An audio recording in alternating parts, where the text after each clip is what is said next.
Inkuru yakomeje kubabaza benshi mu bakunda n'abakurikira umuziki nyarwanda ni umusore Bill Ruzima ngira ngo abenshi mwawumenye mu itsinda rya Yemba Voice. Ni abana bize umuziki ku Nyundo by'umwihariko bakaba barafatwaga nk'abana b'abahanga, dore yuko iri tsinda ryagiye rihabwa akazi n'abatandukanye haba mu gucuranga ndetse no kuba babafasha mu makonseri agiye atandukanye mu minsi yagiye itambuka. Ngira ngo umuhanzi wagiye abakoresha cyane twakwibuka hafi aha ngaha yitwa Mani Martin. Rero uyu muhungu cyangwa se uyu musore Bill Ruzima bikaba byamaje gutangazwa yuko ari mu maboko ya RIB, nk'uko umuvugizi wa RIB Murangira Bitsiri yagiye abitangaza, akavuga yuko uyu musore yamaje gutabwa muri yombi.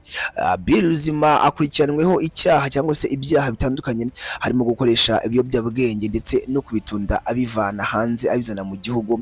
Ibi ngibi bikaba ari byo abantu bakomeje kugenda abavuga bati abahanzi rwose umuco wo kunywa itabi cyangwa se urumogi ukomeje kubabata. Ngira ngo byahereye kera bivuga yuko abahanzi kera bashinjwaga gukoresha ibiyobyabwenge ari abaraperi, bagashinjwa gukoresha urumogi, mugo ndetse n'ibindi, ariko none byamaze no gufata indi ntera, aho mu muziki nyarwanda by'umwihariko n'abaririmba injyana zisanzwe nabo bavugwa yuko bakoresha ibiyobyabwenge cyane cyane urumogi. Ahangaha ngira ngo cyangwa se ni amakuru yagiye avugwa yuko mu minsi yashize, ngira ngo murabizi umuhanzi Ariel Ways ndetse n'abandi bahanzi bagenzi be barafashwe barajyanwa ndetse bajyanwa muri hub. Ubu ngubu bakaba barimo kwitabwaho kugira ngo babashe kuba bagarura cyangwa se bareka gukoresha ibiyobyabwenge. Ngira ngo si wenyine kuko hari n'abandi bagiye batangazwa, hari abagiye Iwawa bavayo, hari abagiye ndetse no mu bindi bigo ngororamuco, bose baraha cyangwa se baragororwa bavayo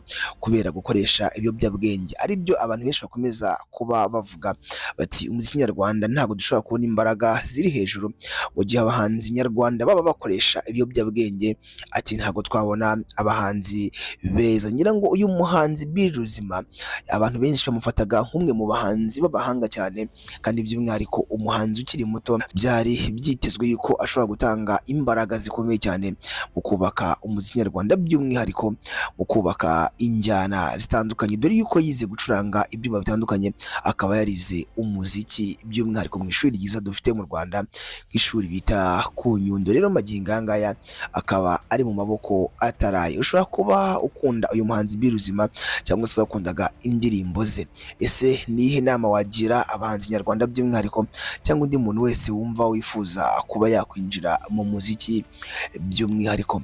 Ese ni iki wavuga kuri ibi ngibi bigenda biba mu muziki by'umwihariko gukoresha ibiyobyabwenge? Iyi ngiyi ni YouTube channel yacu kandi yitwa Taratibu Ward, mu gace twita Taratibu Update, aho tukugezaho amakuru agiye acicikana muri showbiz by'umwihariko no muri sport. Genda udukurikira ku mbuga nkoranyambaga zacu zitwa Taratibu TV, Instagram, TikTok na Facebook zitwa Taratibu TV. Njyewe nitwa N Yusufu, duhure muri comment.